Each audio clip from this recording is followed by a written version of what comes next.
नमस्कार। हिंद देश के निवासी सब जन एक हैं, रंग रूप वेश भाषा सारे अनेक हैं।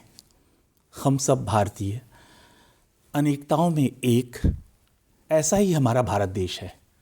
सभी भारतीय एक दूसरे के धर्म और परंपराओं का सम्मान करते हैं, इज्जत करते हैं।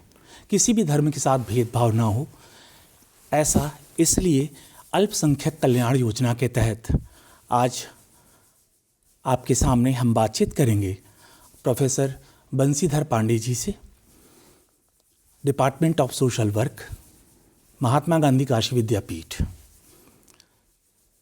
अल्पसंख्यक कल्याण योजना के तहत जो बातचीत कर रहे हैं, इसमें क्या है, इस योजनाओं में प्रधानमंत्री जी ने किस किस जातीय धर्म के लिए योजना को लाभान्वित करने के लिए रखा है, ऐसी ही बातचीत आज हम कर रहे हैं। नमस्कार सर। नमस्ते सर, अल्पसंख्यक कल्याण योजना के तहत इस कार्यक्रम में आपका बहुत बहुत स्वागत है, दर्शकों की तरफ से, स्टूडियो की तरफ से। हम अल्पसंख्यक अवधारणा है क्या सर?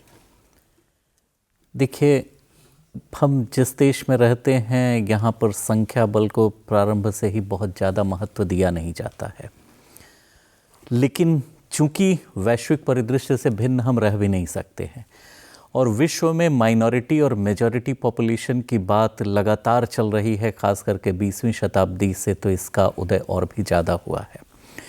तो जब अल्पसंख्यक की बात करते हैं, शब्द में ही इसका अर्थ निहित है कि जो संख्या में कम होंगे। भारत में अगर भारतीय संदर्भ में इसकी हम चर्चा करें तो देखते हैं कि धार्मिक अल्पसंख्यक और भाषाई अल्पसंख्यक में हमारे यहाँ भाषाई अल्पसंख्यक को महत्व नहीं दिया गया है और हमारे जितने भी कानून हैं, जिस प्रकार के भी प्रावधान हैं, उसमें धार्मिक अल्पसंख्यकों का ही जिक्र आता है। धार्मिक अल्पसंख्यक से आशय है कि वह जनसंख्या भारत की जिसकी प्रतिशतता मेजॉरिटी यानी बहुसंख्यक जनसंख्या की तुलना में कम है। और इस आधार पर अगर देखें तो भारत में अधिकांश जनसंख्या वह हिंदू धर्म को मानने वाली है, जिसे सनातनी कहते हैं। लेकिन जनसंख्या का एक बड़ा हिस्सा है जो इसके अलावा, चूंकि उसे धार्मिक स्वतंत्रता प्राप्त है, तो वह अल्पसंख्यक धार्मिक दृष्टि से हो जाते हैं। भारत सर एक ऐसा देश है जिसमें हर व्यक्ति को जन्म से ही धार्मिक स्वतंत्रता प्राप्त होती है। जी। तो किसी विशेष वर्ग के लिए हम ये बात करेंगे या पूरे भारतीय के लिए हम बात करेंगे? दरअसल भारत में सबसे बड़ी खूबसूरती यही है कि व्यक्ति को सब कुछ चुनने का अधिकार है, उसके ऊपर कोई भी चीज़ आरोपित की नहीं जाती है और ये प्राचीन काल से ही रहा है। और स्वतंत्रता प्राप्ति के पश्चात बल इसलिए भी मिला कि प्रत्येक व्यक्ति को धार्मिक स्वतंत्रता है। वह जिस धर्म में जन्म लिया आवश्यक नहीं है वो उसी में रहे, उसे धर्म परिवर्तन करने का, लेकिन यह परिवर्तन स्वेच्छा से होना चाहिए, हमारी बात है इसलिए। और धार्मिक स्वतंत्रता, क्योंकि हम धर्मनिरपेक्ष हैं, धर्म हम किसी भी माने, लेकिन भारत में रहने के लिए उसे वह सारी सुविधाएं और वह सारी चीज़ें उपलब्ध हैं जो दूसरे धर्म को मानने वाले हैं। यहाँ पे धार्मिक अल्पसंख्यकों की जब तक चर्चा करते हैं तो उसमें मुस्लिम, क्रिश्चियन यानी जैसे ईसाई, बौद्ध, जैन, पारसी, सिख आदि जैसे समुदाय हैं जो पाए जाते हैं, जिन्हें धार्मिक अल्पसंख्यकों के रूप में मान्यता प्राप्त है। हालांकि इसमें जब हम कहते हैं जैन धर्म को, तो इसकी मान्यता की बात बहुत बाद में आती है और ये हमें पिछले लगभग 1 दशक हुए जब जैन को भी अल्पसंख्यक के रूप में मान्यता, अन्यथा वो हिंदू धर्म के ही अनुयायी माने जाते थे। तो जब हम इनकी बात करेंगे, अब अगर आप जनसंख्यात्मक दृष्टि से देखने का प्रयास करें तो यह भी बड़ा एक अलग तरह की है। विश्व के कितने ही ऐसे देश होंगे जिनकी जनसंख्या 28 करोड़ होगी, और अगर भारत में कुल अल्पसंख्यक आबादी को आप देखें तो उसकी संख्या लगभग आज के हिसाब से 27-28 करोड़ के बीच में है। तो अगर संख्या की दृष्टि से देखें और हम दुनिया के किसी और कोने में हैं तो ये लगेगा ही नहीं कि हम अल्पसंख्यकों की बात कर रहे हैं, लेकिन हम 144 करोड़ से अधिक हैं, इसलिए ये 28 करोड़ की जनसंख्या भी हमें कम दिखाई देती है। इसीलिए यहाँ पे अल्पसंख्यक के हितों के रक्षा की कोई बहुत ज़्यादा चिंताएं करने की आवश्यकता नहीं होती है। ये अपने आप में एक बड़ा वर्ग और बड़ा समूह है। और कहते हैं अगर मुसलमानों की ही आबादी की बात करें तो भारत में जितने मुसलमान हैं उतने इस्लामिक देशों में भी मुसलमान नहीं हैं, इसलिए वो यहाँ तो अल्पसंख्यक हैं लेकिन उनकी संख्या दूसरे देशों की तुलना में बहुत ज़्यादा है। मतलब कंपैरेटिवली वो यहाँ सनातन धर्म के अपेक्षा अगर देखा जाए तो वो कम है, उनकी संख्या कम है। संख्या ये कम है, अल्पसंख्यक है। तो इसीलिए उन्हें भारत में अल्पसंख्यक का दर्जा प्राप्त है और अल्पसंख्यक के रूप में उनके हितों का संरक्षण भी किया जाता है। और इस संरक्षण के लिए हमारी सरकारें पहले से ही बहुत चिंतित रही हैं, लेकिन आधुनिक युग में जब आते हैं, जब संचार तकनीकी आती है, डिजिटल तकनीकी आती है, व्यवसाय के अलग प्रकार की चीज़ें आती हैं, तब सरकार की चिंता होती है और भी वाजिब हो जाती है। और इसको लेके पिछले दिनों जो चिंताएं ज़्यादा व्यक्त की गई हैं, सरकार द्वारा प्रयास भी ज़्यादा हुए हैं ताकि किसी भी प्रकार से कोई भी अल्पसंख्यक वर्ग ऐसा न बचे जिसके हितों की रक्षा न हो पाए, और सिर्फ वह इसलिए आगे नहीं बढ़ पाए क्योंकि उनकी संख्या मेजॉरिटी की संख्या में कम है। लेकिन जो अल्पसंख्यक भारत में हैं, जो आपने 6 बताया जी, तो उनमें मुस्लिम, सिख, जैन, पारसी, बौद्ध, ये जो 6 हैं, इनमें से किसकी संख्या ज़्यादा है और किसकी संख्या कम है? संख्या की दृष्टि से देखें तो हिंदू के बाद यहाँ सबसे बड़ी संख्या जो है वो मुसलमानों की है जी। और उसके बाद जो हमारे सिख समुदाय के जो अनुयायी हैं उनकी संख्या है। ईसाइयों की भी संख्या पर्याप्त मात्रा में है। बौद्ध, जैन और पारसियों की बात करते हैं तो उनकी संख्या कम है, और ख़ास करके इसमें जो सबसे कम संख्या है और जो घटती हुई संख्या दिखाई दे रही है वो पारसी समुदाय की है। अगर 1941 से लेकर और आज की तुलना करें तो उस समय उनकी संख्या 1,12,000 और 14,000 के आसपास थी, जो बीच में घट के 54,000 के पास हो गई। तो जो ये घटती हुई जनसंख्या थी, ये हमारे लिए चिंता का विषय था। तो इसके लिए क्या सरकार कोई काम कर रही है कि पारसी समुदाय के लोगों को बचाया जाए, या उनको किस तरह बेहतरी से बेहतर दिया जाए जिससे वो सुरक्षित रह सके, संरक्षित रह सके? निश्चित रूप से। और मैं इन सारी चीज़ों से पहले यह भी स्पष्ट कर देना उचित समझता हूं कि पारसी जनसंख्या की जो कमी है यह वैश्विक मुद्दा है, यह केवल भारत का मुद्दा नहीं है।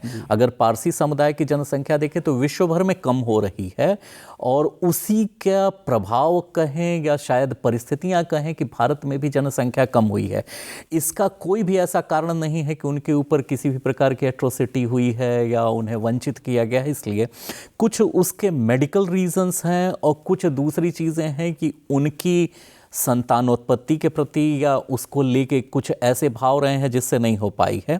इसी को लेके एक जियो पारसी योजना शुरू हुई, यानी पारसियों को किस प्रकार से जीवित रखा जाए और उनकी संख्या में कैसे बढ़ाया जाए। और ये बड़ी ही महत्वाकांक्षी योजना भारत सरकार की है, जिसमें पिछले 5 वर्षों में 50 करोड़ रुपए का व्यय किया गया है, 10-10 करोड़ रुपए प्रति वर्ष। इसमें उनको मेडिकली सपोर्ट बहुत किया गया है, और बच्चे हों तो उसको किस प्रकार से बचाया जाए इसके लिए किया गया है। और इसमें योजना में जो सबसे बड़ी खूबसूरती थी कि अगर एक व्यक्ति या एक परिवार जिसकी आय 15 लाख रुपए सालाना से कम है, उसको 100% फ्री मेडिकल फैसिलिटी दी गई। उसी प्रकार से बढ़ते हुए क्रम में 75%, 50% की चीज़ें दी गई। तो ये सिर्फ इसका सबसे सुखद परिणाम जो हुआ कि हमने 400 पारसी बच्चों को जन्म देने में सहायता सरकार के इस योगदान द्वारा दिया है, और ये एक बड़ी सफलता है। क्योंकि 400 संख्या हम देखें तो ये कम दिखाई देती है, लेकिन अगर उस समुदाय की दृष्टि से देखें तो ये उनकी वृद्धि की दर जो है वो पहले की तुलना में ज़्यादा दिखाई देती है। सर बस मैं माफ़ी चाहूँगा कि ये सिर्फ और सिर्फ पारसी योजना के लिए मेडिकल और स्टडी, पढ़ाई, शिक्षा ये सरकार मुहैया करा रही है, या बाकी सारे अल्पसंख्यक के लिए ये कार्य कर रही है? नहीं, ये पारसी जियो योजना तो ये केवल उनके चिकित्सकीय सहायता के लिए है। शेष जो प्रधानमंत्री जी का 15 सूत्रीय कार्यक्रम है अल्पसंख्यक कल्याण के लिए, वो भारत में जितने भी अल्पसंख्यक हैं उन सभी के लिए है। इसमें बहुत सारे कार्यक्रम वो हैं जो आम जन के लिए चल रहे हैं, लेकिन उन्हें जहां बहुसंख्यक आबादी है वहां तो चल ही रहे हैं। जो अल्पसंख्यक आबादी वाले सघन क्षेत्र हैं उनमें थोड़ी और कड़ाई के साथ इसका अनुपालन किया जा रहा है। उदाहरण के तौर पे आप देखें कि समेकित बाल विकास सेवा ICDS बहुत ही पॉपुलर प्रोग्राम है गवर्नमेंट का, जो आंगनवाड़ी केंद्रों के माध्यम से माताओं को और बच्चों को विभिन्न प्रकार की सेवाएं दी जाती हैं। उसमें बहुत क्लियर कट इंस्ट्रक्शन है गवर्नमेंट की कि जहां भी मुस्लिम सघन आबादी विशेष रूप से है, या क्रिश्चियन सघन आबादी है, या जहां पे सिख सघन आबादी है, वहां पे इस योजना के लिए अलग से आंगनवाड़ी केंद्र स्थापित किए जाएं और उन्हें ज़्यादा से ज़्यादा सहायता प्राप्त हो। इसके अलावा प्री मैट्रिक योजना, पोस्ट मैट्रिक योजना, मौलाना आज़ाद जो कहते हैं फेलोशिप योजना, जो हायर एजुकेशन के लिए है, छात्रवृत्ति जो इसमें मिलती है कि प्री मैट्रिक के लिए भी फेलोशिप छात्रवृत्ति मिलती है, उसके बाद पोस्ट मैट्रिक भी मिलती है, हायर एजुकेशन में मौलाना आजाद है। इसके साथ ही साथ है कि अल्पसंख्यक समुदाय के अगर ऐसे मेधावी विद्यार्थी हैं जिन्हें विदेशों में जाके पढ़ने की जरूरत हो, उसके लिए भी सरकार सहायता देती है। तो शिक्षा के क्षेत्र में किए गए ये सुधार जो हैं ये बहुत ही महत्वपूर्ण हैं, और इसी का परिणाम आप देखेंगे कि हमारी जितनी भी प्रशासनिक सेवा हो, चाहे वो मेडिकल में आने वाले हों, इंजीनियरिंग में आने वाले हों, अन्य तकनीकी क्षेत्रों में आने वाले हों, वहाँ पे उनका प्रतिनिधित्व तो आपको उनकी जनसंख्या की तुलना में पर्याप्त मात्रा में दिखाई देता है। ऐसा नहीं दिखाई देगा कि वो बिल्कुल कम है। शायद ये सरकार की इन्हीं योजनाओं का सुपरिणाम है। सर, ये सारी योजनाएं क्या रूरल और अर्बन एरिया, भारतवर्ष हमारा कृषि प्रधान देश रहा है, तो गांव-गांव में अगर ये कार्यक्रम हो रहे हैं या अभी क्रियान्वित होने बाकी हैं, या वहाँ के बच्चे माइग्रेट कर रहे हैं, उनके बारे में आप बताएं। देखें, जैसे आप देखेंगे जब भी आप भारत में अगर देखें तो राज्यवार इन जनसंख्याओं को अगर देखने की कोशिश करें, जैसे पंजाब है, तो अब पंजाब राज्य के लिए सिख माइनॉरिटी नहीं है जी, वहाँ तो प्राइमरली उन्हीं की जनसंख्या है, इसलिए योजनाओं का प्रभाव निश्चित रूप से वहाँ शहरी और ग्रामीण क्षेत्रों में एक साथ दिखाई देगा। उसके साथ ही साथ अगर आप अन्य राज्यों में देखें तो जहाँ पे मुस्लिम बाहुल्य जनसंख्या है वहाँ भी, लेकिन चूंकि मुस्लिमों की जनसंख्या नगरीय क्षेत्रों में ज़्यादा दिखाई देती है, इसलिए ऑब्वियस सी बात है कि इन योजनाओं का क्रियान्वयन ज़्यादा शहरी क्षेत्रों में दिखाई देगा।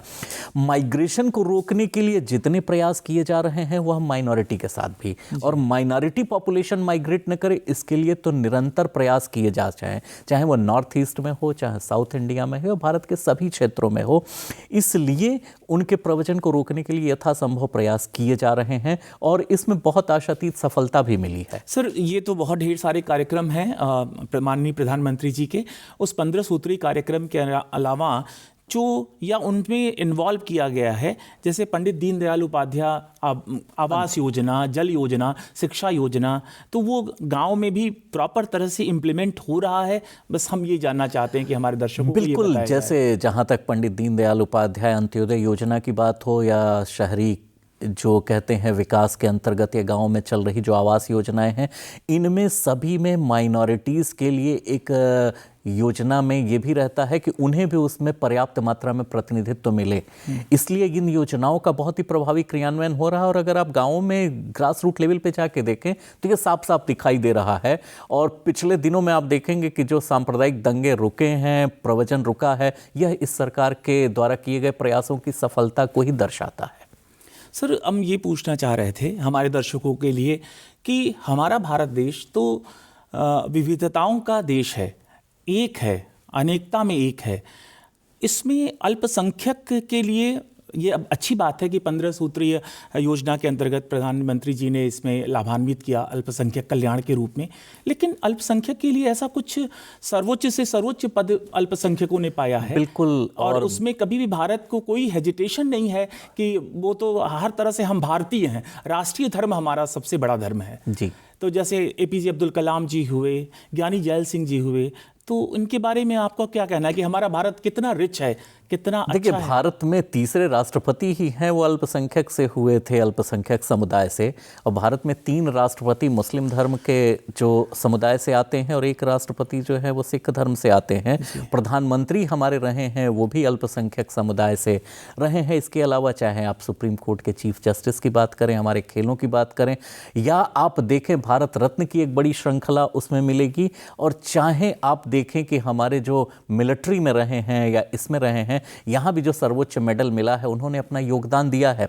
तो न तो उनके योगदान में कोई कमी रही है, और न इस देश की स्वीकार्यता में किसी भी प्रकार की कमी रही है। बहुत बहुत धन्यवाद सर, आप आए और आपने अल्पसंख्यक कल्याण के लिए बहुत अच्छी बातें हमारे दर्शकों को बताई। हालांकि भारत एक रिच देश है, एक प्राचीन देश है, यहाँ पर सारे लोग, सारे धर्म बराबर हैं और हर को मौका दिया जाता है, चाहे वो राष्ट्रपति हो, चाहे देश का सर्वोच्च पद हो, या खेल रत्न में हो, या फिर प्रधानमंत्री में हो। और इन्हीं शब्दों के साथ हम विदा लेते हैं। नमस्कार।